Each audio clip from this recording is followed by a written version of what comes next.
అందరికీ నమస్కారం అండి. ఈరోజు కలెక్టర్ గారి ఆదేశాల మేరకు అలాగే డిఎంహెచ్ఓ సార్ ఆదేశాల మేరకు కేజీబీవీ గర్ల్స్ హాస్టల్లో శంకరంపేట మండలంలోని కేజీబీవీ గర్ల్స్ హాస్టల్లో క్యాంప్ పెట్టడం జరిగింది, హెల్త్ క్యాంప్. ఇక్కడ చాలామంది పిల్లలు దురద వల్ల సఫర్ అవుతున్నారు. చలికాలంలో కొంచెం దురద ఎక్కువ ఉంటుంది కాబట్టి దానివల్ల సఫర్ అవుతున్నారు. దానికి మెడిసిన్స్ ఇవ్వడం జరిగింది. ప్రతి ఒక్క అమ్మాయికి ఎవరికి ప్రాబ్లమ్స్ ఉన్నాయో వాళ్ళకి మెడికేషన్ ఇవ్వడం జరిగింది. అలాగే కిచెన్ కూడా వెరిఫై చేయడం జరిగింది.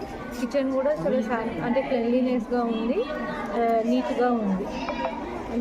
అంతా ఈరోజు ఆల్మోస్ట్ ఒక 50 మెంబర్స్ పిల్లల్ని ఇప్పటివరకు చూడడం జరిగింది.